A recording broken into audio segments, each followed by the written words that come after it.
everybody, this is the new Starlet Cross and we're here to see how this stacks up against the competition.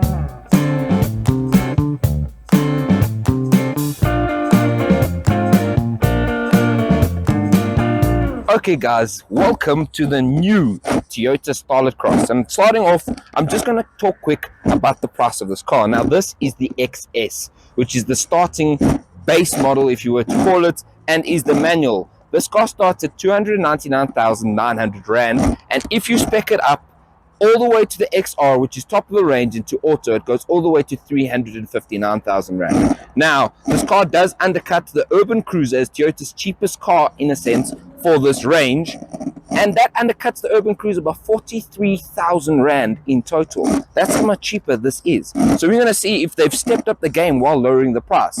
Now, included in that is a 3-year, 100,000 kilometer plan, as well as a 4-service, 60,000 kilometer service plan. So let's head to the actual looks of the car now. Now, starting off in the front of the car, you can see you have some really nice light design here with your LEDs, with your daytime running lights, some more lights at the bottom here.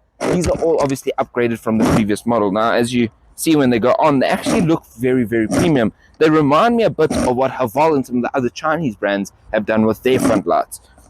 Now you have this really nice silver trimming with the Toyota badging over here, and quite a nice honeycomb grille as well, feeding the motor, which we'll get to in a bit. Now down below you have some more air being fed through there, and if we head to the side, now I just want you guys to like, comment and subscribe and share and go look at all our media pages, because the things we do for you guys is absurd. You don't even see half the things. So I'm going to walk across the sketchy parts over here and speak about some of the accents you get. Now this is a cross, so just like an Audi Allroad or a Mercedes GLA or all those similar derivatives from the German brands, the cross SUV cars get this cool black accent over here running along the fenders to make it look a bit more rough, a bit more rugged, a bit more outdoory. Now excuse the noise from the very nice sounding BMWs going past, but as we walk across you can see it's in a wonderful white color. Now you can get this in 6 different colors. There's white, there's silver, there's blue, there's orange, so you've got a picking to at least choose from. Let me tell you, they all look great. So now that we're on the interior of the Starlet Cross, I was about to say Suzuki Vitara because they kind of are the same car. So in here, you do get the sense that this is a Toyota at the end of the day. Well, it's, for some of you, it might be good news. For some of you, it might be also bad news. Some of the things I wanted to touch on in here is, number one, this fake leather looking material, which is in this sort of maroon color. I don't know why they tried to do that. Maybe to make it more exciting, make it more upscale, but it's still plastic. You know, literally the materials on the door cards over here are the exact same on the door handle that you can see. Much of everything else, it is a Toyota. You have window switches over here. You also have your mirror controls. I think those are the exact same switches that are in a Toyota Corolla. So you can clearly see that this is still a Toyota at the end of the day. And then much of everything else, you know, it's good. I would say it's not up to standards that you would think when you're paying for something like this, but then again, it is Toyota's cheapest car in their catalog right now. Now, if I do switch it on, you can see your gauge cluster right here. You have your tachometer and your speedometer. I don't know when last I saw analog gauge clusters in new cars. It's been such a long time. I think we're so used to reviewing higher, more upgrade car and more exciting cars, but also in new cars, a lot of the time it's usually a fully digital gauge cluster. Even in the new Land Cruiser Prado, of which if you want to watch that video, make sure you click the link up there. It is also a digital gauge cluster. Maybe not the best, but it's what everyone wants these days. Another thing I also wanted to speak about how this interior, just what makes you want to feel like you're kind of bigger than what you are, is right here. This, I believe, is fake carbon fiber. That is literally fake carbon fiber. Toyota, I don't know what you were doing, but I guess you really did want to make this appealing for the general public, such as people in university or college, to make it seem like they're really paying for something a bit more premium than what they're buying for. So now let me actually just pass it over to Mateo to tell you what it's like with the new infotainment system and what you also get in the XR division as well for the new catalog.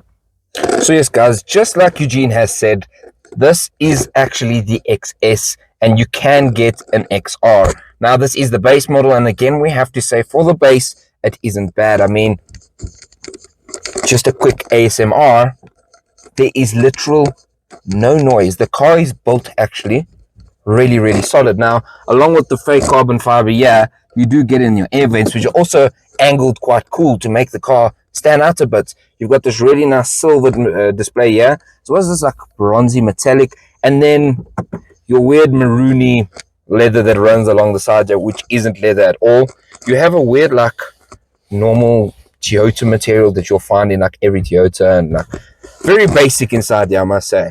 Now your glove box is quite small. If you were to open it, you can see it's not a very big glove box, but you won't really be worried too much about that. So now let's head to infotainment. Now, as you can see, this is your home screen. So just because it has FM very large there, you might think that it's not, but it is actually your home screen. Now, if you were to actually go through it, it is touchscreen, as well as having these little buttons on the side here. They aren't actual buttons, but they have a sound to show a bit of like haptic feedback, if you were to say. Now, obviously, you can go into settings for your display, for your music, all of that jazz.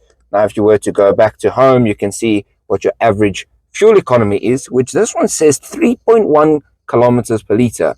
And obviously, you've got your time, your date, all your basic necessities in the car. Now, this is a 7-inch display. And if we were to chuck it into reverse now, you can see it has a reverse camera, as well as a decent enough censorship program to show you your surroundings. Now, if you were to get in the XR, which is above this, not only will you get slightly better materials along the car, along the sides, along the dash, all of that jazz, but you will get a 9-inch display instead of a 7-inch, and as well, a 360-degree camera around the car, which will be quite nice. Now, if we run down here, you've got your AC controls, which I do like, as they are not digital. They are actually controlled by a button here, and you can switch it on and off through here by pressing the button like this. And it is just really easy to use, as you can see. And if you want it off, you just switch the off button, which is really nice. Now, you do have a port over here where you can plug in to charge. Don't smoke in it, use it for charging, because you're going to need it, because if you lift up over here, you do have a USB charging port. Now, you don't get a USB-C in this car, but you do get a USB. There's some more of this carbon fiber, which you actually find quite common now. There's in Opel, in Peugeot, and a few, even in Renault, have similar like weird material that almost looks like carbon fiber. It's almost give the car a bit more of a sporty sense. Now, you do get 2 cup holders here, which are decently sized, and a little bit of storage for your phone there. Unfortunately, no wireless charging, especially at this price point. As you can see, this is the manual opted car. And one thing I do have to speak about is this tiny glove box. I mean, if I just move my phone here now, your phone won't even fit in here. You'll have to have an iPhone SE or like a Samsung 3 to flip and fit your phone, or maybe a Nokia A3310 or something to fit anything in there. You can fit some coins and maybe like, I don't know, a lighter or a small wallet, and that's about it. Other than that, the seats are quite comfortable. They weirdly enough have quite a bit of bolstering on the side here. And one last thing before we actually hop to the back is, why are these headrests so massive? They're like, look how long they are compared to my hand here. It's just like very weird to see, but like cool at the same time. So I completely get where they're coming from in this car. They really are trying to aim it to that younger generation, maybe even like younger parents, someone who needs a somewhat practical, slightly bigger, spacious car, but very fuel efficient, very economical and easy to use. And that's exactly what they've done with this car. So now let's actually head to the back of the car and see how comfortable, how practical the real seats are. So now that we're in the back seat of the Starlet Cross, we have to check out how practical it is. So I'm around 5'8". This is usually my driving position. As you can see, I do have quite a bit of leg space. Headroom, if I sit up properly, it does start to ease in a bit because of the sloping design, but it's fine for people that are below around 6 feet tall. Now, much of the front was actually brought into the back. So like, as you can see, this material that you see over here, this maroonish wine red material that's being put into the seating, and still is cheap back here. You know, you are getting what you're paying for in this car. You really are getting what you paid for. Now, if I do sit across from here, it is very spacious. I'm not gonna lie. Like, I'm actually very surprised, because when you look at the design of this car and you look at it from the outside, you think it's a bit cramped, but in the back seat, it does have more than enough storage for anyone to sit here. 5 people maximum. More than that, you would be struggling. Then you also do get some charging ports right here if you want to be charging some things, or you want to be connecting to like maybe Bluetooth or the audio ports for some of the things that is running through the infotainment system. So now we have to check how practical it is. So let's head to the boot space. So now that we're at the back of the Starlet Cross, I was also again about to say Suzuki Vitara, because I don't know, I just see that car, and when I see those cars, they just look literally the same thing. So looking back here, it does have quite a bit of storage. As you can see, you also do get a space saver spare wheel, so that's a nice feature to have, especially if you're going on something like a long distance road trip. You want to be rest assured that you have safety with you at all times. Now, a negative downside to this boot space is just how high the loading floor is. If I stand over here, it ends literally right at my pockets. It's so high. I don't know what Toyota was thinking by making this so high up for most people to be loading stuff in. Because if you're buying something like this, I'm pretty sure you're going to be going to the shops a lot of the time. So just make sure that you watch out for that whenever you're buying a lot of items, because you will need some manpower or some woman power to load some stuff into there. Now, talking about the capacity in this boot space, it is around 304 liters, which is the exact same as you would get in something like a Suzuki Vitara. Now, another thing about this thing is, well, actually, I'll say two things. The first thing is, Audi TT is actually more practical than this. A sports coupe, which is smaller than this, is much more practical, because that has 305 liters of boot space. A sports coupe is much more practical than a crossover. The second thing I want to say is, if you do want to be safe, please get an XR, because that, as standard, has 6 airbags. And this, being a base model, I don't understand Toyota, they will always cheap things out, only has 2 airbags. So please, when you're buying this car and you're looking at this car, please choose wisely. So now let's go talk about what lies underneath the bonnets of this car. We are now at the front end of the new Starlet Cross to speak about what's underneath the bonnet.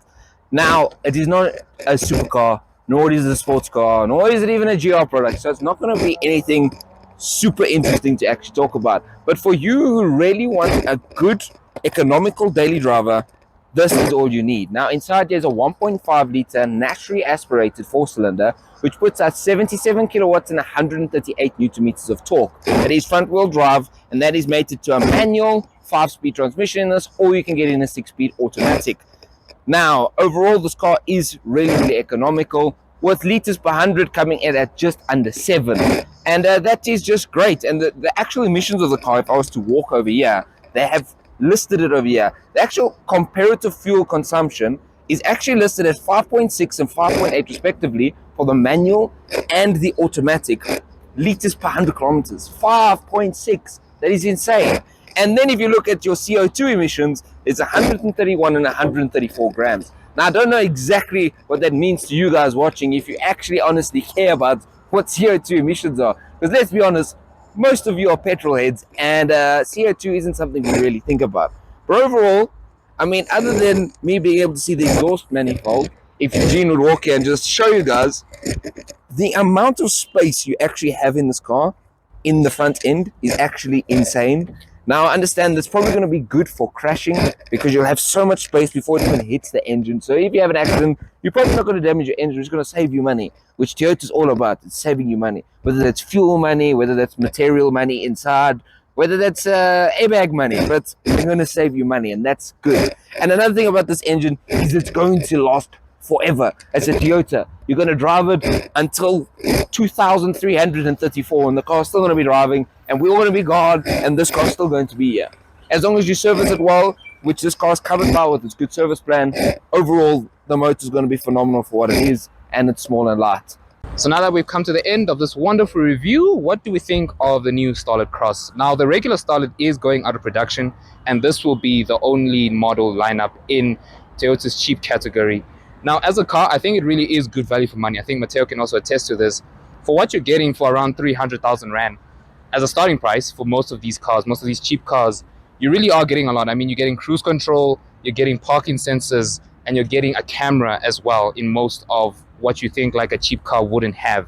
So I just would like to say a big thank you again to Toyota Honeydew here in Randburg for giving us this amazing car. Again, with the Land Cruiser Prado video, of which many of you guys went crazy for. Let's get this video to at least maybe another 100,000 views, or I don't know how many. So if you like this video, make sure you like, comment, and subscribe. We'll see you for the next one. Bye. Bye-bye. Testing. We are here with the Corolla Cross. Don't die, please. The things we do for you guys.